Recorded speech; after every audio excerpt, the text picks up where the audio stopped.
from the National News Studio, Sri Lanka.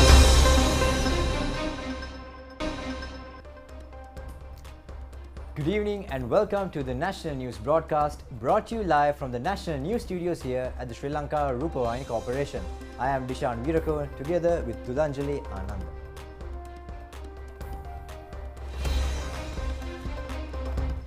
A staff-level agreement for $2.9 billion reached between the IMF and Sri Lanka. The President urges the nation to rally together to build an export economy. Indices at the Colombo Stock Exchange record significant gains for the second consecutive day. Sri Lanka's export revenue increases by 2.25%. Vegetable prices in Pakistan increase due to inclement weather. And for those and other stories in detail. IMF staff and the Sri Lankan authorities reached a staff-level agreement to support Sri Lanka's economic policies with a 48-month arrangement under the extended fund facility of about $2.9 billion. Now, Senior Mission Chief Peter Brewer said that the new arrangement will support the country to restore macroeconomic stability and debt sustainability while safeguarding financial stability, reducing corruption vulnerabilities and unlocking Sri Lanka's growth potential. He made these remarks at a media briefing held at the Central Bank today after concluding a 9-day visit to finalize the staff-level agreement and a comprehensive economic reform program. IMF staff and the authorities have reached staff-level agreement to support Sri Lanka's economic policies with a 48-month arrangement under the so-called extended fund facility of about $2.9 billion. The arrangement is subject to the approval of IMF management and the IMF executive board in the period ahead and is contingent on the implementation of a number of so-called prior actions by the authorities, as well as receiving assurances from international partners, including bilateral and private creditors, on their financial commitments in support of the program. The objective of this fund-supported economic program is to restore macroeconomic stability and debt sustainability, while at the same time protecting the vulnerable, safeguarding financial stability, and stepping up structural reforms to address corruption vulnerabilities and unlock Sri Lanka's growth potential in the time ahead. The reform program is built on strong policy measures. First, raising government revenue to restore fiscal and debt sustainability and provide the room for necessary fiscal spending. This will help regain confidence in and outside of Sri Lanka. Second, introducing cost recovery pricing for fuel and electricity to minimize the fiscal risks arising from state-owned enterprises. Third, restoring price stability by data-driven monetary policy, fiscal consolidation, and phasing out monetary financing, as well as stronger central bank autonomy. Fourth, rebuilding foreign reserves and safeguarding financial stability. And fifth, strengthening social safety nets to mitigate the impact of the current crisis on the poor and vulnerable. And lastly, reducing corruption vulnerabilities to promote sustainable and inclusive growth. It's also very important to secure the support of all segments of society to allow the country to overcome the challenges so as to secure prosperity in the medium run. Now, because Sri Lanka's debt is assessed to be unsustainable, debt relief from Sri Lanka's creditors will be required to ensure debt sustainability. Having a path to restore debt sustainability, so-called financing assurances, is necessary for approval by the IMF Executive Board. And additional financing from multilateral partners will be needed to close financing gaps. Mission Chief Nazaki made remarks over the disbursement process of the agreed arrangement under the extended fund facility. The so-called extended fund facility agreed with between us and the authorities extend for 4 years. And then the total amount is distributed across over these 4 years. And the first disbursement will come at the time of IMF board approval, which is subject to actions. And then it's going to be distributed across program period. And each disbursement is tied to the successful review by the executive board. So this is going to be distributed across program period. I'd like to also highlight 2.9 billion US dollars is contribution from the IMF. But usually IMF program comes with other financing from multilateral creditors that will add to our contribution of 2.9 billion US dollars, so that the program financing actually larger than 2.9 billion US dollars. Senior mission chief said that the staff level agreement is an indication for the multilateral creditors over the country's commitment on debt servicing and economic reforms. He further added that the delays in reaching financial assurances will affect Sri Lanka's debt repayment capacity. The staff level agreement is a signal of the commitment by the authorities for significant, comprehensive economic reforms, a package that they have now committed to the IMF, and that will be monitored by the IMF going forward once the program is in place. So this really is a credible device to show to creditors that Sri Lanka is serious about engaging in reforms, and so it can in fact refer to this in its discussion with creditors, because not only is it assuring creditors that it is doing everything that's needed to restore its payment capacity, but it has in many ways committed to do so to the world community, to the international community, through this IMF staff level arrangement. I'm Prasad from National Television, Rupavahini. You mentioned in your statement that consideration about the vulnerables from this crisis. What are the areas that specifically you are concerning regarding this issue? And at the same time, do you have any concern about the internal debt situation also? We are deeply concerned that economic crisis and high inflation, loss of employment, these are all affecting the poor and vulnerable groups disproportionately. And therefore, the program aims to mitigate the impact of these groups by raising social spending. That means minimum spending targets, government spending target on social safety net. And there's an effort to establish social registry to expand the targeted social safety net for those who really need it. And also, tax reform, as I mentioned, needs to be designed to be as progressive as possible, so that the burden or contributions is received from high-income earners. The disinflation strategy under the program is also critical to mitigate the economic impact on the poor and vulnerable, because again, inflation is affecting these groups disproportionately.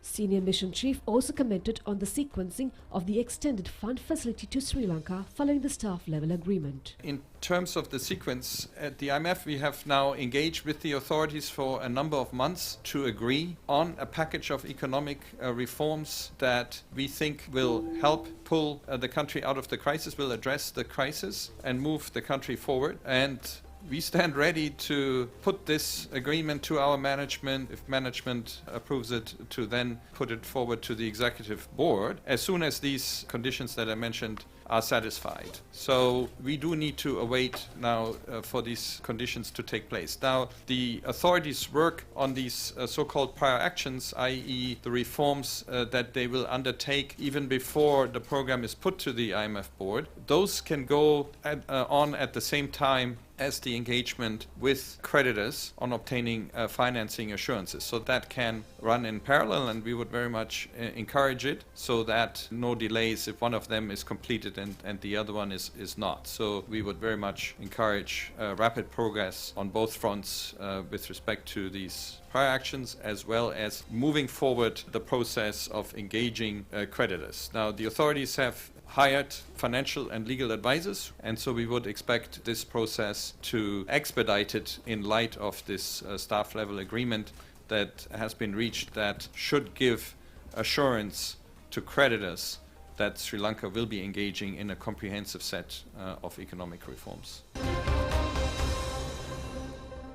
Now, in the meantime, President Ranil Wickremesinghe urges the nation to rally together to build an export-oriented economy. The President pointed out that reaching a staff-level agreement with the International Monetary Fund is a turning point in the country's history. President Wickremesinghe made these remarks during a discussion held today with the IMF envoys. The IMF mission who visited Sri Lanka to continue discussions for the extended fund facility met with President Ranil Wickremesinghe. The special meeting was held at the Presidential Secretariat in Colombo. Mission heads Peter Brewer and Masahiro Nozaki were present at this occasion. President Wickremesinghe said that it is essential to build an economy to free the country from the debt crisis and to maintain livelihoods of the people.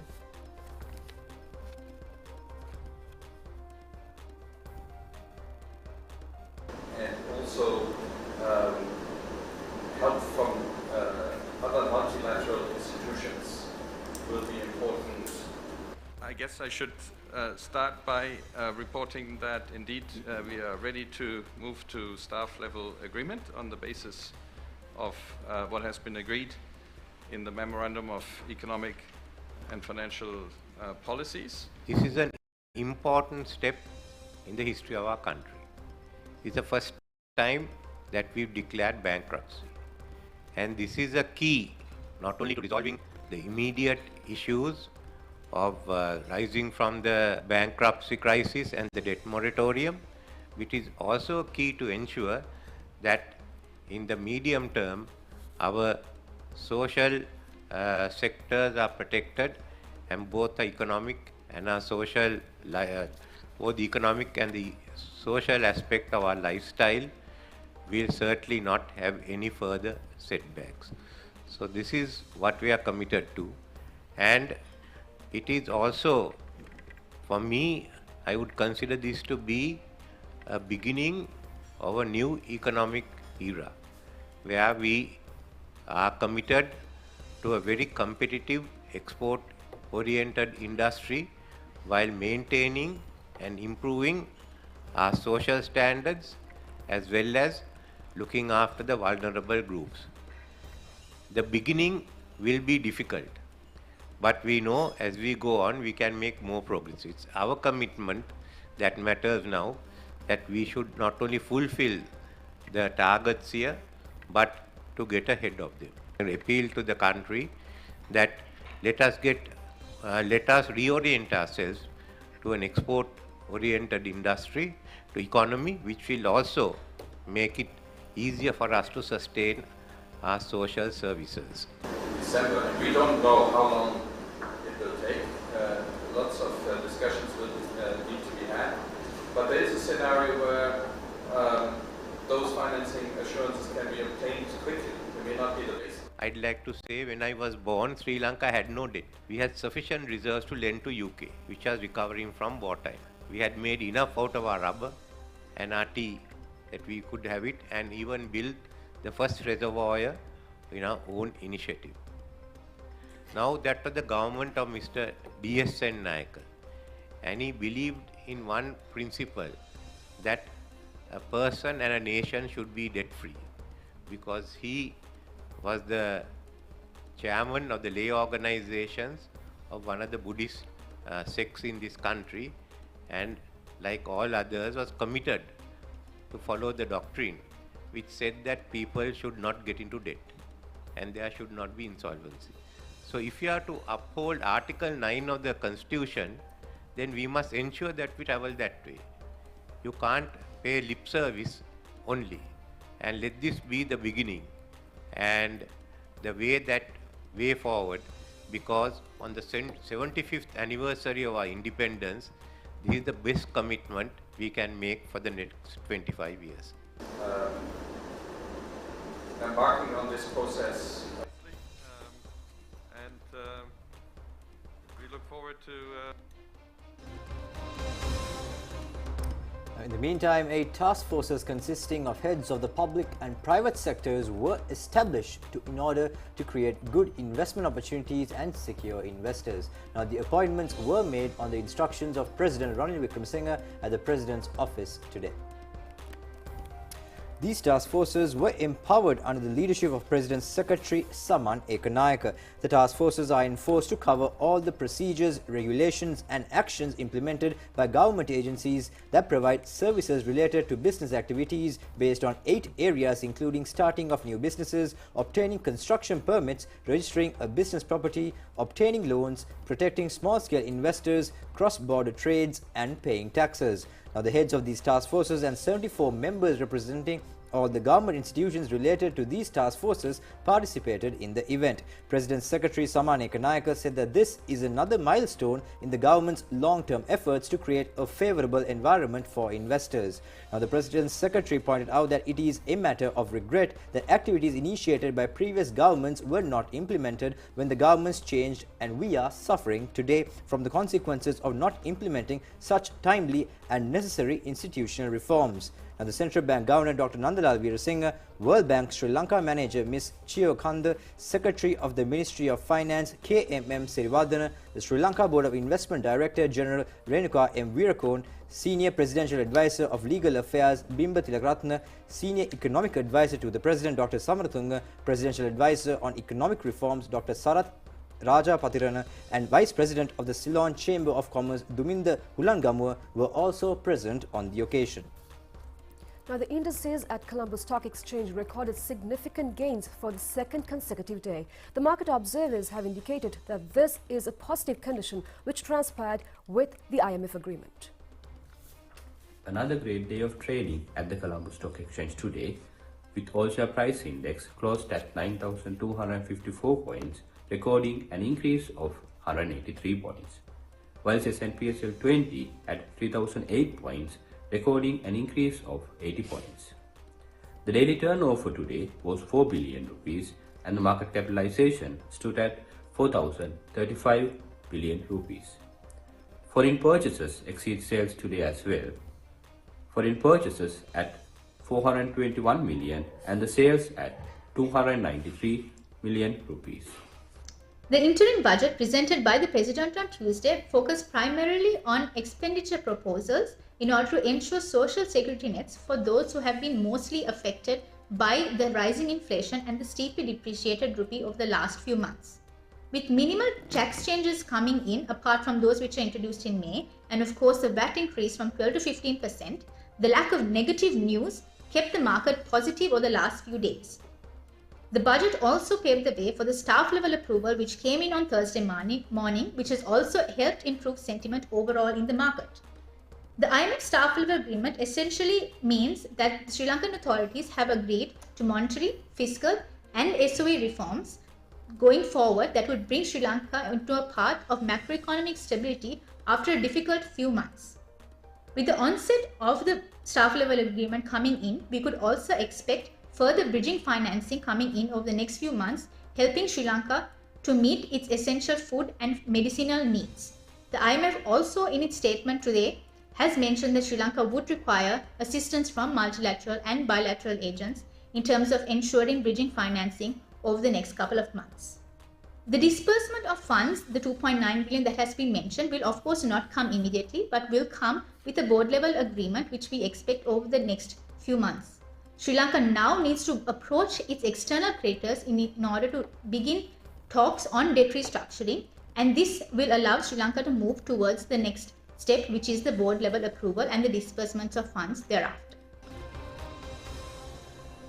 Now, the Export Development Board of Sri Lanka says earnings from the merchandise exports increased by 2.25% in July. Accordingly, the export earnings during this period stand at $1,128 million. Export Development Board of Sri Lanka released a report with the latest data of the exports in Sri Lanka today. Accordingly, the report has indicated that the development recorded in the export sector was mainly due to the increase in earnings from export of apparel and exports. Exports of apparel and textiles increased by 21.55% to $550 million. Export earnings from tea in July, which made up 11% of merchandise exports, increased by 2.08% to $117.52 million. Also, export earnings from the electrical and electronics components increased by 4.36% to $41.18 million in July.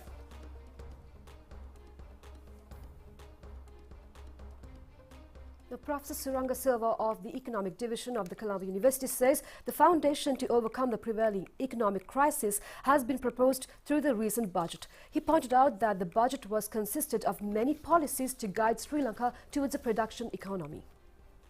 It is very obvious fact that Sri Lankan economy is facing a very severe crisis economy ever than before. But addressing this crisis by looking at sources which have been created this situation is very important. From this budget, I can understand that the most important aspect have been addressed as usual our previous budget, but the implementation is the biggest challenge we are facing. Basically, this budget has focused on the production-driven, export-oriented and local entrepreneurship development budget. However, it has been clearly evident from our history, the budget is very good as a document, but the implementation is the biggest challenge we are facing. So therefore, there should be a system to ensure that budget policies are being properly implemented. More specifically, being expert in tourism economies, I would like to highlight here, tourism industry is a ready-made industry for export earning in Sri Lanka, which is which is not second for any other industries. The value addition and value added is very much high. For that fund, the policies must be focused on sustainable tourism development and proper position of Sri Lanka tourism product. I think with this budget incentives, the private sector, public sector jointly will ensure that the policies and the incentives provided by this budget are being capitalized with the maximum benefit to the nation. We all are responsible to the current situation in the economy of Sri Lanka. Now it is high time to reform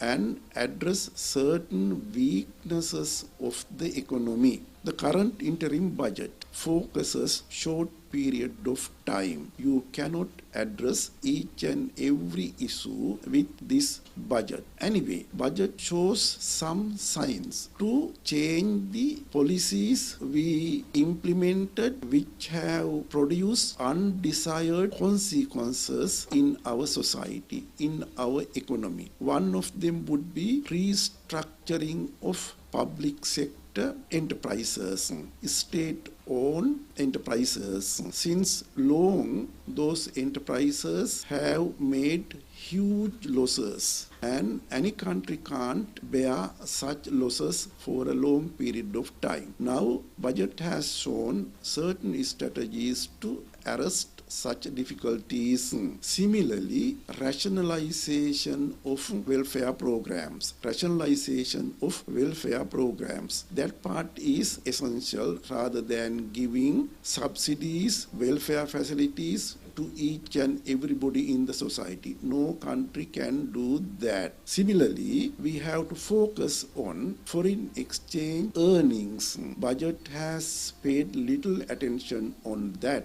Anyway, in the future, when next budget is presented to the Parliament covering an entire fiscal year, we have to think of foreign exchange earnings. Today is the second day of the debate on the second reading of the interim budget. Prime Minister Dinesh Gunawardena said that the government was able to reach an agreement at the staff level to obtain an extended fund facility of $2.9 billion from the International Monetary Fund, which will operate for a period of 4 years. He said that this assistance is an important milestone in Sri Lanka's efforts to recover from the deep economic crisis. He said that the country needs an adequate financing assurance from lenders that they will help achieve debt sustainability in Sri Lanka's debt restructuring programs following the staff level agreement. He added that subsequently approvals should be obtained from the Executive Board of the International Monetary Fund. The Premier said that they are given the opportunity to obtain loans from bilateral and multilateral development partners. He added that they will get funds for essential activities and we will be able to gradually restore the economy and people's lives. Although today's agreement is a sign of great progress in the government's efforts, they must remember that this is only the beginning. Opposition leader Sajid Premadasa said that there are many flaws in the interim budget. He said that the SLPP government is responsible for the current social, economic and political turmoil in the country. සමාජීය දේශපාලනික ගිනිකන් නිර්මාණය කරේ කවුද? පොහොට්ටු ආණ්ඩු. එතුමා ඒ වාක්‍යයම කියනවා සතුටින් දිය කෙලින කකුළු. කවුද සතුටින් දිය කෙලින කකුළු? ප්‍රතිව්‍යුහකරණය කිරීම. මේවට SLPP MP SB Disanayake urged the country not to fear over restructuring and investments. He said that Sri Lanka will gain many benefits from allowing companies such as Adani Group to enter into the country for investments. The Sri Lanka National Arbitration Centre held an event yesterday to educate the business, legal and professional communities about the Sri Lanka National Arbitration Centre's expedited arbitration rules while enabling the arbitration process to be expedited cost-effectively with confidentiality. The Sri Lanka National Arbitration Centre also took action to promote Sri Lanka as an international commercial dispute resolution hub in order to gain foreign exchange to the country. So in this long journey, we don't only confine ourselves to arbitration, we do adjudication, we also do mediation. I also believe that this country is now going through a very difficult time, unprecedented times in Sri Lankan's history. As a businessman, as a leader of a chamber, I must tell you that all our businesses are going through a very difficult time. I know some of the professionals will not feel it. Lawyers, doctors, engineers, they might feel it a little bit. But as company owners, we are running it very difficult. And with yesterday's tax increases, we are going to have much more difficulty to run our organizations. Therefore, the disputes which we are talking of is going to be very common, because we are going to fight for our own in the same fight. We are going to fight for some shares on that. That's business. And we also don't look at this as an issue. Conflicts arises in families. Business community is also family. So the conflicts arises. So without going into longer processes, we as business people will want to shorten our disputes and cut it off and find solutions and go back to business. That's the whole idea.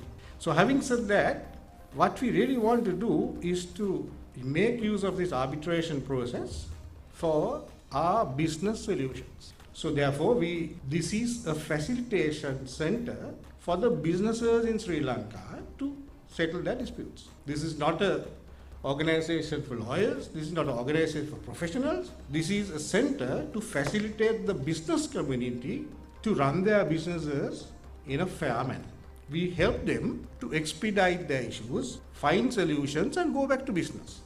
Over the last few decades, alternate dispute resolution has gained momentum and relevance for dispute resolution globally among states, multinational corporations, non-governmental organizations, and civil societies.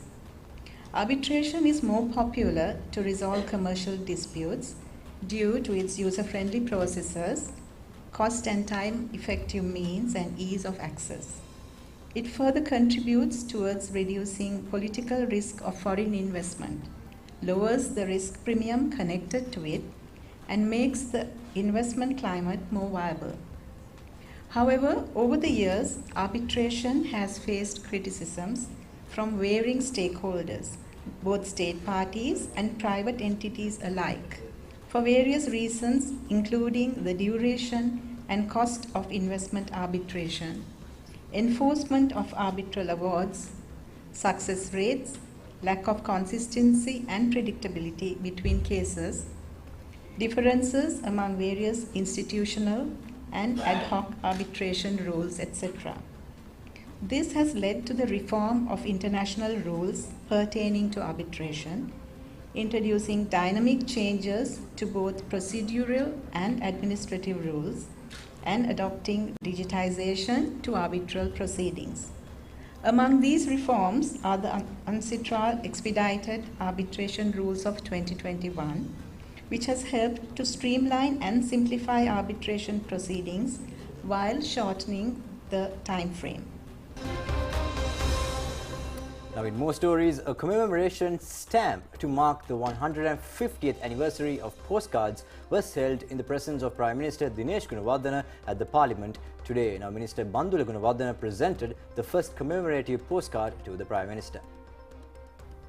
The ordinance to provide for island transmission of postcards was passed in 1871 and the first postcard was issued on the 1st of September 1872. Sri Lanka's first postage stamp was issued on April 1st, 1857 with a portrait of Queen Victoria with a 6p value.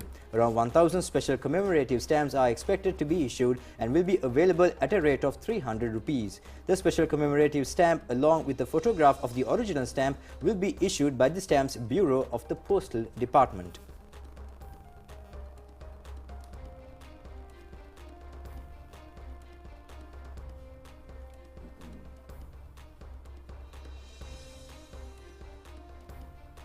The Met Department says the low-level atmospheric disturbance is gradually moving away from the country at present. The department has further indicated that showers will occur in times in the western, Sabaragamu and northwestern provinces and in Jaffna, Kandy, Nuwara Eliya, Galle and Mathura districts. Showers or thunder showers are expected to occur in several places in Uva province and in Batiklo and Ampara districts during evening hours. General public has been advised to take adequate precautions to minimize damages caused by temporary localized strong winds and lightning during thunder showers. 4 sluice gates of Daduru Oya reservoir have been opened up to 1 foot due to prevailing heavy showers.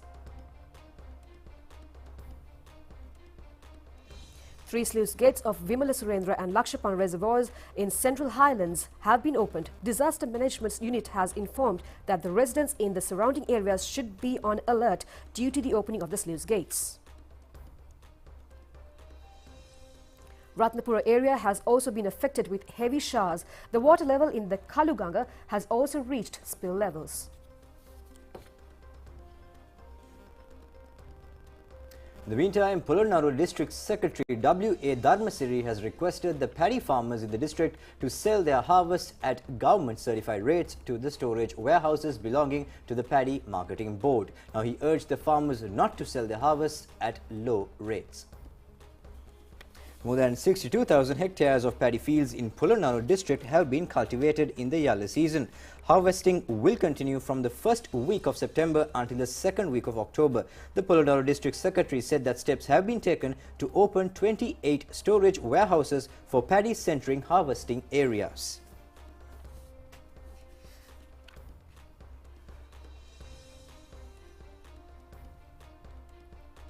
LTTE member Selvaraja Kirubakaran and former SSP of Gampa have been acquitted by the court today over the alleged murder of 16 individuals, including former Minister Jayaraj Fernandapulle.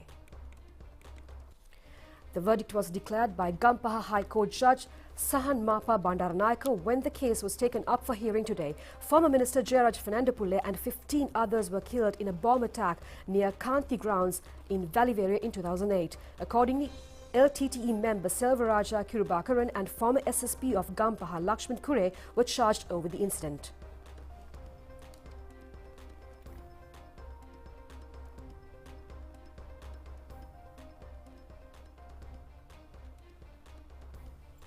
Supreme Court Judge Priyantha Jayawardena, who was presiding the hearing of the petitions filed against the granting of presidential pardon on former parliamentarian Duminda Silva, withdrew from the case today.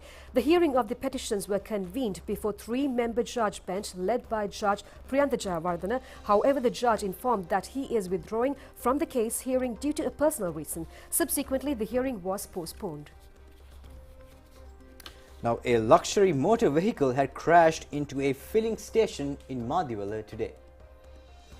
A pump attendant at the filling station has been admitted to the Kalubowil hospital with serious injuries.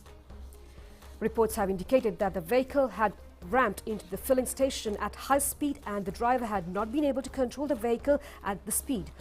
The vehicle had first collided with a motorcycle parked near the pump and had come to halt after running over the pump attendant and crashing against a 3-wheeler.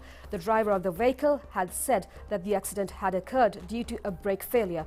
Further investigations are conducted by Mirihana police.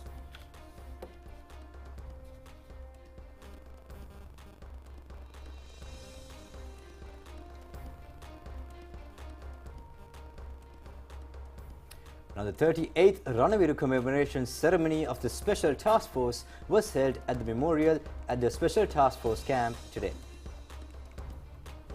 The chief guest of the ceremony was DIG in charge of Batiklo District ALU Sarath Kumar. The event was organized under the guidance of Zonal Commander and SSP Sylvester Vijay Singh. Many guests were present at this occasion.